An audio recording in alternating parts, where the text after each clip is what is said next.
길을 거룩하신 구주께 영광 돌려보내세. 구주원을 가셨네. 크고 작은 나라들 기뻐와 답하여라. 영광 받을 왕의 왕 베들레헴 나신 주. 영광 받을 왕의 왕 베들레헴 나신 주. 오늘 나신 예수는 하늘에서 내려와 천영원에 나셔서 사랑 몸을 입었네. 세상 모든 사람들 영원하신 주님께 영광 돌려보내며 높이 찬양하여라. 영광 돌려보내며 높이 찬양하여라.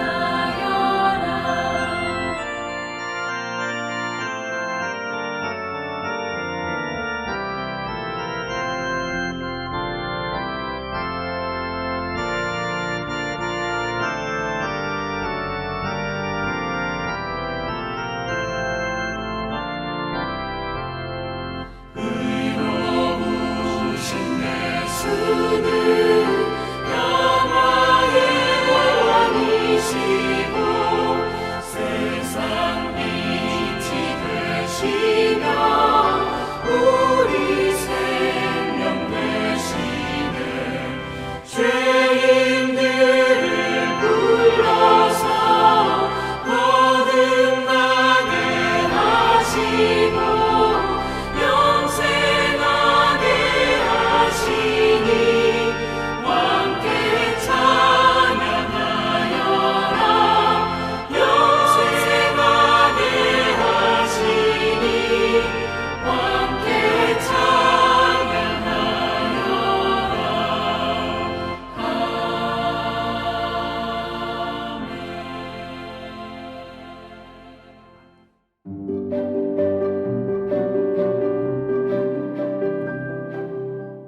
오늘 우리에게 주시는 하나님의 말씀을 같이 읽겠습니다.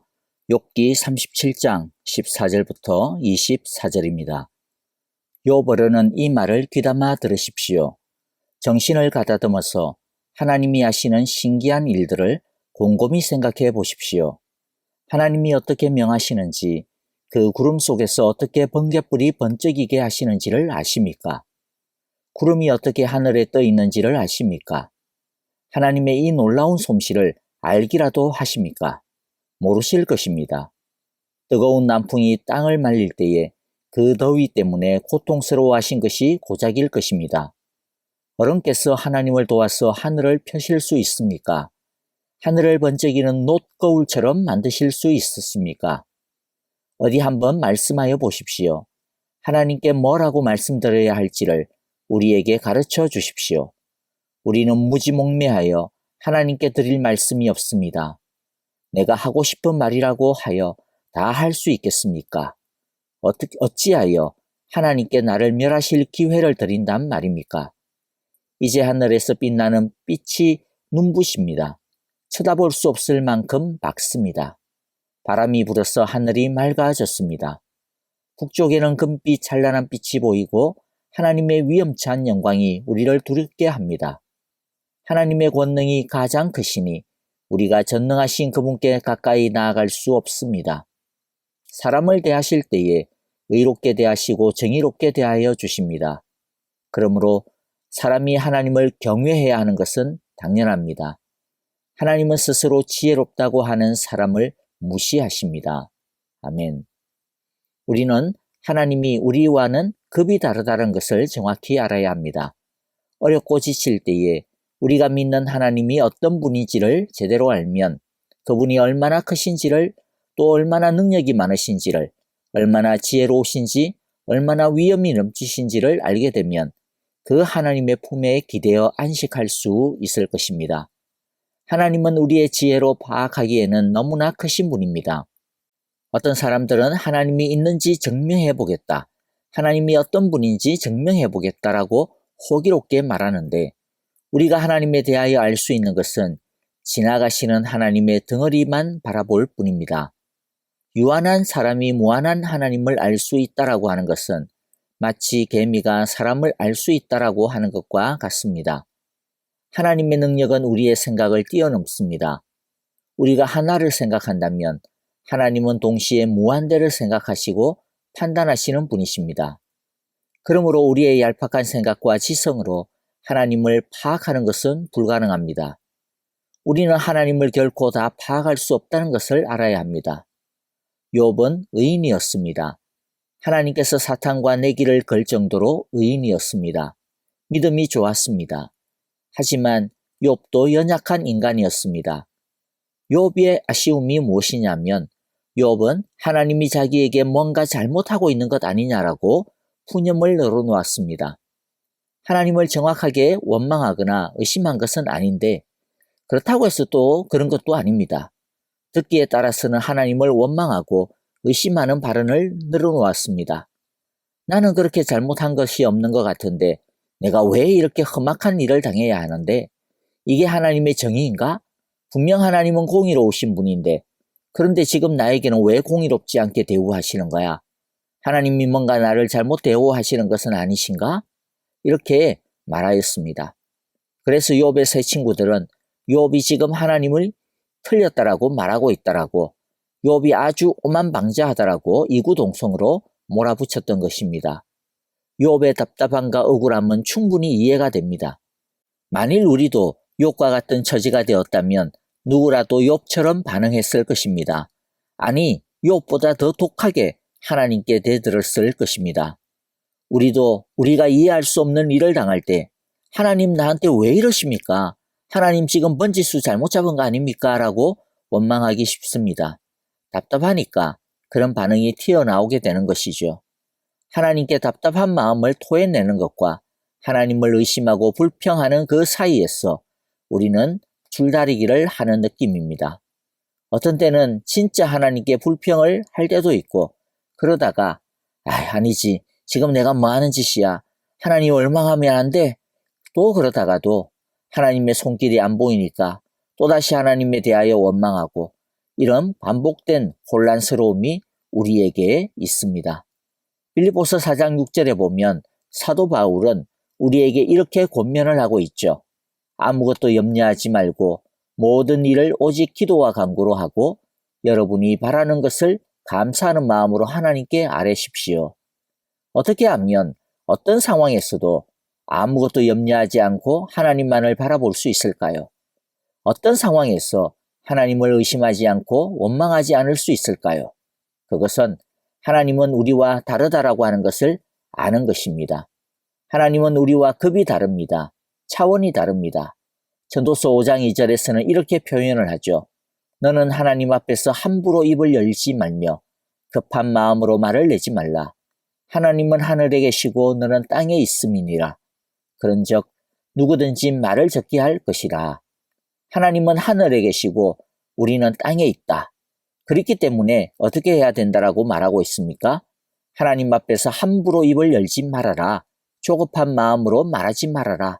이것은 하나님 앞에서 섣부르게 우리가 생각하는 것을 가지고 하나님을 공격하거나 하나님을 따지거나 하나님이 잘못했다라고 비난하거나 하나님을 원망하거나 불평하지 말라라는 말입니다.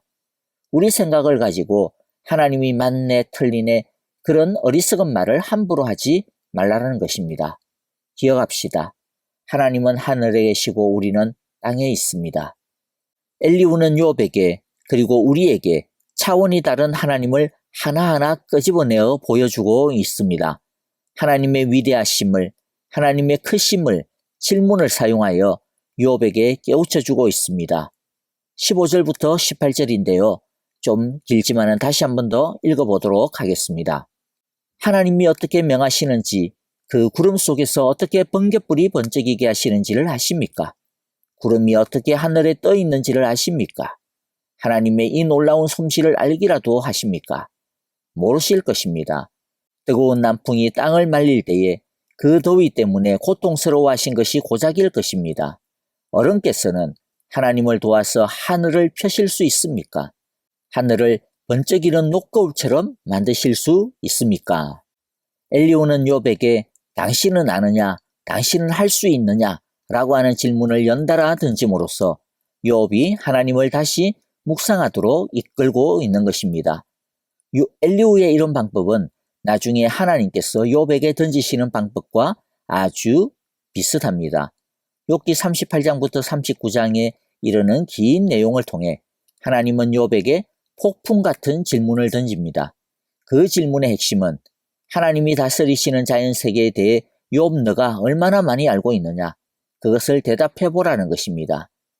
하나님이 그렇게 질문하신 이유는 욥으로 하여금 인간이 얼마나 무지하고 무능력한지, 그리고 하나님이 얼마나 크시고 위대한지를 깨닫게 하시기 위함입니다. 실제로 성경을 보면 믿음이 약하여져서 시리에 빠진 사람들을 하나님은 세상을 향하여 끌고 나가서 하늘을 보라고 하십니다. 그러므로 이것을 우리도 자주자주 적용하면 좋을 것 같습니다. 답답한 일을 만날 때 하나님이 어디 계신가? 왜 나한테는 보이지 않지? 왜 나에게는 나타나지 않지? 라고 불안해지고 의심이 들고 불평이 목구멍까지 차오를 때 우리의 눈을 들어 세상을 바라보았으면 좋겠습니다. 해가 떠오르고 구름이 흘러가고 바람이 이리 갔다 저리 갔다 하며 잎이 피고 잎이 지고 꽃이 피며 그 옷을 갈아입고 별들이 날마다 그 자리를 질서 있게 옮겨 다니고 등등 이런 것들을 볼 때 비록 우리 눈에 보이지 않아도 우리가 다 알 수 없어도 하나님이 지금 일하고 계신다라고 하는 것을 알고 느낄 수 있게 될 것입니다. 얼마나 우리 자신이 작디 작으며 반면에 하나님은 우리가 청량할 수 없이 크신 분이다라고 하는 것을 알게 될 것입니다. 그래서 이사야는 이렇게 노래했는데요. 우리도 그와 같은 노래를 믿음으로 고백할 수 있게 될 것입니다. 거룩하신 분께서 말씀하신다. 그렇다면 너희가 나를 누구와 견주겠으며 나를 누구와 같다고 하겠느냐. 너희는 고개를 들어서 저 위를 바라보아라. 누가 이 모든 별을 창조하였느냐. 바로 그분께서 천체를 수요를 세어 불러내신다. 그는 능력이 많으시고 힘이 세셔서 하나하나 이름을 불러 나오게 하시니 하나도 빠지는 일이 없다. 엘리후는 하나님의 위엄과 위대하심을 알게 될 때 우리는 오직 그분을 경외하고 조용할 수밖에 없다라고 결론 짓습니다. 24절입니다. 그러므로 사람이 하나님을 경외해야 하는 것은 당연합니다. 하나님은 스스로 지혜롭다고 하는 사람을 무시하십니다. 말씀을 마무리하겠습니다. 걱정이 생기고 상심되는 일이 일어나고 있습니까? 하나님을 의지하고 싶은데 하나님이 잘 와 닿지 않습니까? 고개를 들어 저 위를 바라보십시오. 이 세상을 지으시고 지금도 바람과 빛을 질서 있게 운행하시는 하나님께서 우리를 아시고 다스리고 있습니다. 우리가 이해할 수 없어도 우리를 다스리시는 그분의 다스림은 이 세상이 빈틈없이 운행되도록 하시는 자연의 법칙보다 훨씬 정교하고 공의로우며 올바릅니다. 우리를 정확하게 다스리시는 하나님의 위대하심을 믿고 오직 하나님을 경외하는 우리 모두가 되시기를 간절히 바라고 기도합니다. 아멘. 이제 함께 마음을 모아 찬양을 드리며 기도할 때에 교회와 형제자매들을 위해 기도해 주시기를 바라는데요. 특별히 아프신 성도님들을 위해 기도해 주십시오. 박윤경 전도사님, 정계자 전도사님, 황순금, 이동순, 노창덕 권사님, 이두상 집사님, 그리고 박안신 장로님을 위해 계속 기도 부탁을 드립니다. 오늘 높은 하늘 안에 거하시는 크신 하나님을 경험하는 하루가 되시기를 간절히 바라고 기도합니다. 안녕히 계십시오. 감사합니다.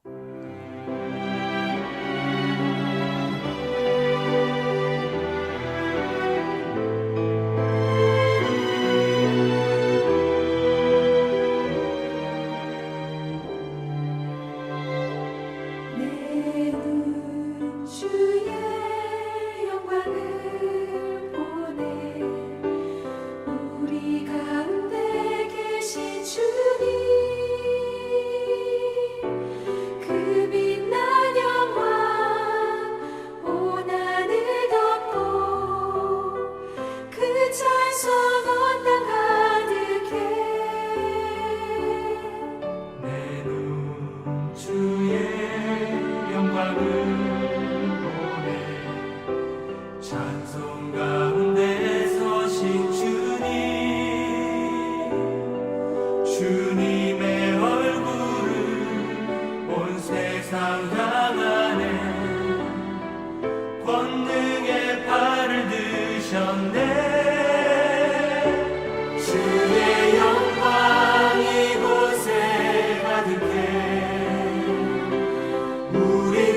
주의 영광을 보내 우리 가운데 계신 주님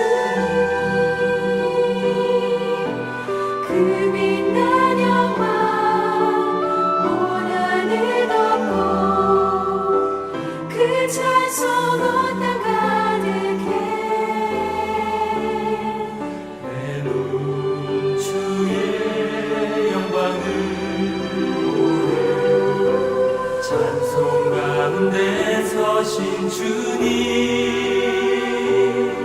주님의 얼굴을 온 세상 향하네 권능의 팔을 드셨네 주의 영광이 이곳에 가득해 우린 손에 주님과 함께 찬양하며 찬송하리 모든 열방 주 볼 때까지 하늘 아버지 우리 새롭게 하사 열방 중에서 주를 섬기게 하소서